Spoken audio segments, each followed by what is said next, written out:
The rain hit hard against the windshield like 1,000 impatient fingers. Daniel Reynolds adjusted the wipers, squinting through the gray curtains smothering the road. GPS had given up 20 miles ago. No cell signal, no assistant, just a billionaire tech mogul in a luxury SUV slowly losing signal in the middle of nowhere. A flash of lightning cracked the sky wide open, and just ahead, like something pulled out of a memory he didn't know he still had, appeared the neon flicker of an old roadside diner. Marge's Place. Letters half burned out, edges rusted by time. The kind of place where coffee came bottomless and smiles came cautious. Daniel parked and ran inside, coat soaked, shoes slipping slightly on the linoleum. The bell above the door jingled like it hadn't been touched in decades. He didn't expect warmth, but he didn't expect her either. She was behind the counter, half-turned, refilling sugar containers with a practiced hand. Her back was slightly hunched, hair pinned in a loose bun, a soft streak of silver near her temple. She moved with that kind of weary grace that came not from age, but from decades of giving too much of yourself to people who rarely said thank you.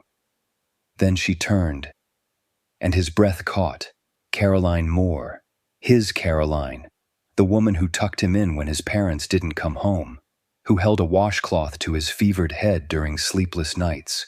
Who hummed lullabies not because they were assigned to her, but because she loved him. Her eyes met his, and for a moment, time stood still. He saw it. Recognition, but not the kind that sparked joy. Her hand froze on the sugar jar. "Daniel," she said, the name tasting unfamiliar. His throat tightened. "Caroline," he replied, almost reverently. The silence between them was thick, decades of it pressing down in that tiny diner. "I'll be with you in a moment," she said flatly, turning back to the counter. Daniel blinked. He wasn't used to that tone, not from her, not from anyone. He sat at the far booth. Rain pounded the windows, but inside, it was something colder that took root. Caroline approached minutes later with a cup of black coffee. No smile, no nostalgia. "You want something to eat?" she asked, voice even. He studied her face. Older, yes, but still kind. Still the woman who once made broken things feel whole. "I want to know what happened to you," he said softly. She set the mug down. "No, Daniel," she said, her tone suddenly sharp. "What happened was that your parents died. The lawyers tossed me out without a word, and you disappeared into your new life without ever saying goodbye." The room stilled. Even the jukebox in the corner seemed to lower its hum. Daniel didn't know what to say. All the power in the world, and here he was, speechless. Caroline wiped her hands on her apron. "We don't serve apologies here. We serve coffee and pie. Let me know when you're ready to order." And she walked away. Daniel sat in silence, heart pounding harder than the storm outside. This wasn't going to be easy, but maybe it wasn't supposed to be. Daniel didn't touch his coffee. It had gone cold, but so had he. He watched Caroline from across the diner, like a man watching the last piece of his childhood walk back into the kitchen.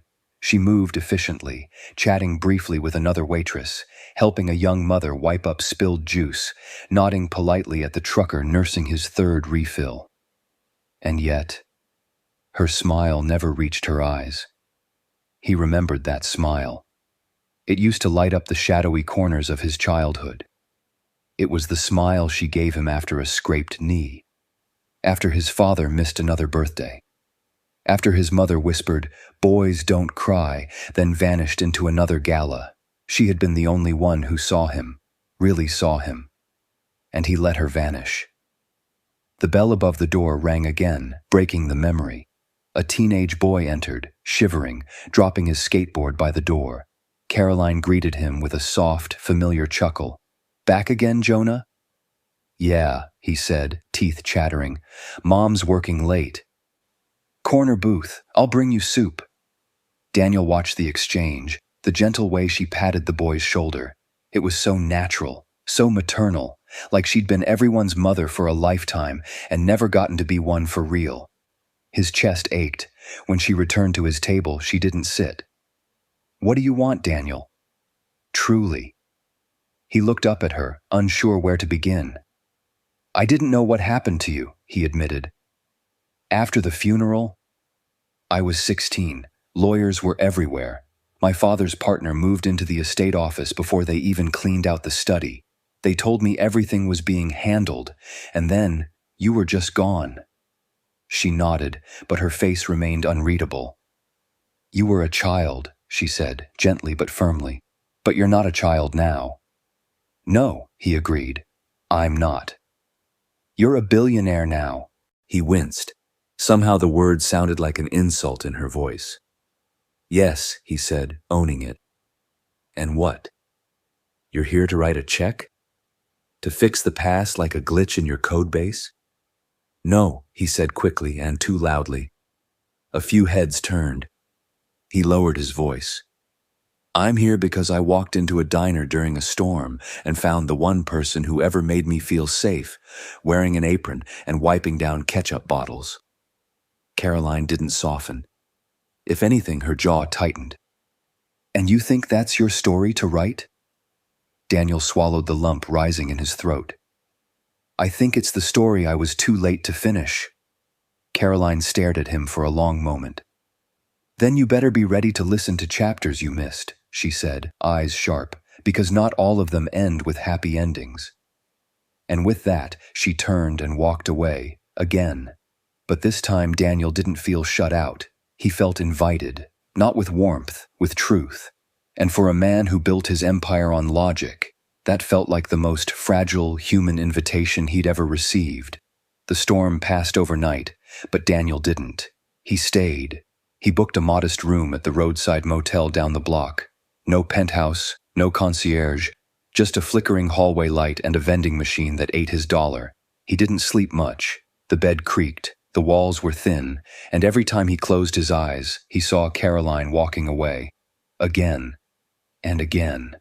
By morning, the world outside was soaked but sunny. A few locals passed him on the sidewalk without recognition. No one knew him here, not as a CEO, not as a Forbes cover, not as the billionaire who'd turned a startup into a tech empire by age 35. He liked it more than he expected. At 6:40 a.m., he stood outside Marge's place, wearing jeans and a navy hoodie, an old college one, faded at the seams. The door was locked, lights still off, but he waited. At 6:58, it opened, and Caroline stepped out with a trash bag slung over one shoulder. She jumped slightly when she saw him. You're still here? I am, she raised an eyebrow. Breakfast isn't for another hour. I'm not here to eat, he said. I'm here to work. Her expression didn't change. Excuse me? I want a job, he said, quietly but firmly. Any job. She laughed once, dry and humorless. You have a $200 million house in Atherton and you want to mop floors at a roadside diner? He didn't blink. Yes. Caroline shook her head and walked back inside, but she didn't close the door. He followed. Inside, the kitchen hummed to life, griddles warming, coffee brewing, the scent of bacon just beginning to curl in the pan. Marge, the grizzled owner with a smoker's voice and hands like worn leather, eyed him with suspicion. You lost? She barked. No, ma'am, Daniel said. I'm here to wash dishes. She glanced at Caroline, who gave a shrug that said, Don't ask me. Marge leaned forward. You ever scrub a grease trap? No. Ever take gum out of the bottom of a diner table? No. Ever clean pancake batter out of a stovetop coil using only a butter knife and bad decisions? No, Daniel said again. Marge grunted. Then you'll learn. And that was that. By 7:10, Daniel Reynolds, tech mogul, billionaire, keynote speaker at the World Economic Forum, was elbow-deep in suds, scraping dried scrambled egg off a skillet that looked older than the iPhone. Caroline passed him once, carrying a tray. She didn't say anything, but she didn't look away either. By noon, his hands were raw. His shoulders ached. He smelled like onions and dish soap. The other waitresses whispered. The regulars stared. A few asked for selfies, but Daniel politely declined. This wasn't about publicity. It was about penance. Caroline came into the kitchen mid-shift, paused beside him, and set a cold glass of lemonade on the counter. He looked at it, then at her. Don't read into it, she said. "I won't," he replied. But he smiled anyway. So did she. Just a little. It had been 10 days. 10 mornings of dishwater, grease burns, and learning how to carry plates without dropping them. 10 evenings of falling asleep to the low hum of the motel's outdated air conditioner and waking up with Caroline's voice echoing in his mind. She hadn't forgiven him. But something had shifted. She spoke to him now, briefly, kindly, when no one was watching. Some days she asked about his childhood, not the one with private tutors and estate dinners, but the one with tree forts he built out of couch cushions and the time she let him eat ice cream for dinner when he was sick. Those moments mattered more than the wealth ever did. One afternoon, he caught her humming while slicing strawberries in the back, and that's when he got the idea. He didn't mean for it to feel like a transaction. In his world, generosity often came with a wire transfer and a tax strategy. But this was different, or so he thought. He had the lawyers do it quietly.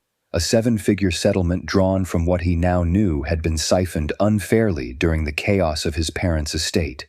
Hidden clauses, expired severance rights, paperwork mysteriously unsigned. Things a scared 16-year-old wouldn't have known. Things Caroline never would have questioned. By Friday, a cashier's check was inside an envelope with her name on it. No logo, no signature, just one line on a yellow sticky note. What was always yours, Daniel. He left it on the counter before his shift. She found it 2 hours later. He knew something was wrong before she even spoke. Her silence felt heavier than usual, and when she walked into the kitchen, the envelope clutched tightly in her fist. Her expression was unreadable. "You think this fixes it?" she asked, voice low. Daniel froze. "It's not about fixing," she cut him off. "You think this restores what I lost?" "No," he said quickly. "It's yours. You deserved it." "And what if I told you I didn't want it?" she snapped, stepping closer now. "What if I told you that all this apron, this place, this life I carved out after they threw me out, it wasn't something I need to be rescued from like some pitiful project?" Daniel's throat tightened. "Caroline, I wasn't trying to—" "But you were," she said, her voice shaking now. "You were trying to undo the guilt with a check, like all those years I spent wondering if you ever thought of me could be measured in dollars." He didn't know what to say. She turned away, furious and heartbroken. "You want to help, Daniel?" she whispered. "Then stop trying to buy my forgiveness." She didn't finish her shift that day. She just walked out, quietly, coat over one arm, envelope still clenched in her hand. And Daniel stood in the kitchen, soaked in steam and shame, realizing that for the second time in his life, he had lost her. The envelope sat untouched on the edge of Daniel's motel nightstand. He hadn't tried to return it to Caroline. He wouldn't insult her twice. The weight of her words, "Stop trying to buy my forgiveness," echoed louder than any boardroom rejection or media scandal he'd ever faced. He didn't go to the diner the next day. Or the one after. Not because he was done, but because he wasn't done thinking. On the third morning, he woke up before dawn, pulled on his jacket, and walked the empty sidewalks of town. No destination, just silence. At a corner bench, he passed Lena, the youngest waitress from the diner. She sat with a sketch pad in her lap and tears on her cheeks. "Lena," he asked gently. She quickly wiped her face. "Sorry, I thought I'd have more saved by now. My sister's surgery is next month and I'm still short on the deposit." He didn't reach for his wallet. He sat beside her. "I've been told not everything can be fixed with money," he said quietly. She let out a dry laugh. "Then whoever said that never lived on tips and rent notices." He was quiet for a moment.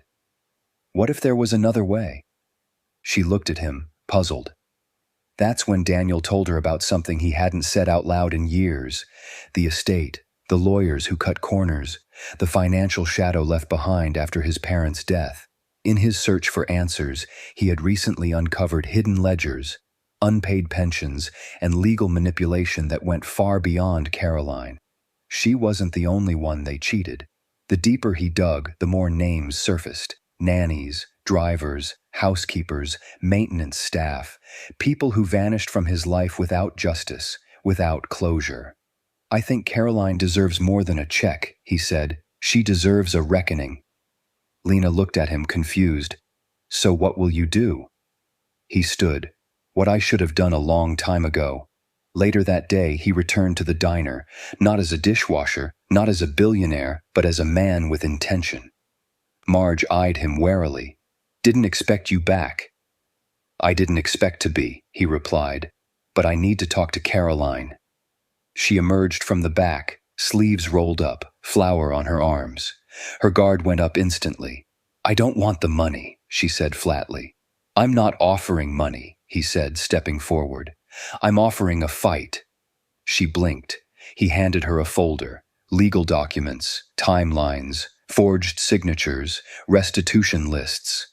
Your name's not the only one on here. My parents' estate wronged a lot of people. I want to help make it right. Not for optics, not for redemption, but because it's overdue.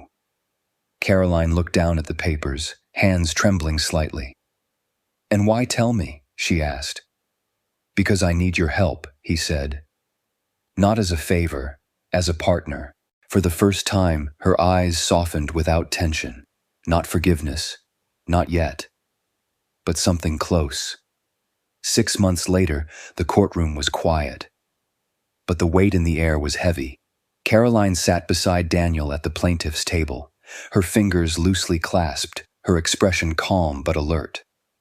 She hadn't worn anything fancy, just her usual cardigan and flats, but somehow she looked more powerful than the row of lawyers facing them. The estate's former trustees were cornered, their misdeeds laid bare in spreadsheet after spreadsheet. Names had been forged, benefits rerouted, people erased by paper, and Daniel had brought it all to light, not for credit, not for cameras, just to restore what had been stolen.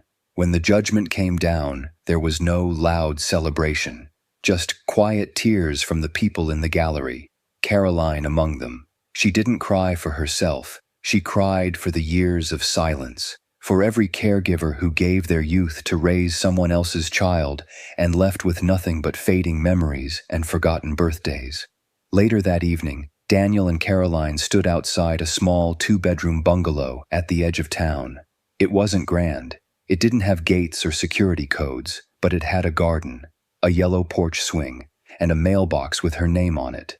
Caroline unlocked the door, stepped inside, and stood quietly in the foyer. Hardwood floors, warm light, a kitchen with windows that looked out over a modest field of tall grass. She turned to him. I paid for it in full, she said, from the court settlement. Not your money. He nodded. Exactly how it should be. She looked at him for a long time. You could have walked away. You didn't owe me anything. I owed myself, he replied. I owed the kid I used to be. The one who cried in the dark and never said thank you. Caroline stepped forward and wrapped her arms around him. It was not the hesitant kind of hug they'd exchanged during the early days of reunion. It was a real one, complete, healing, warm. Later that week, Daniel announced something no one expected.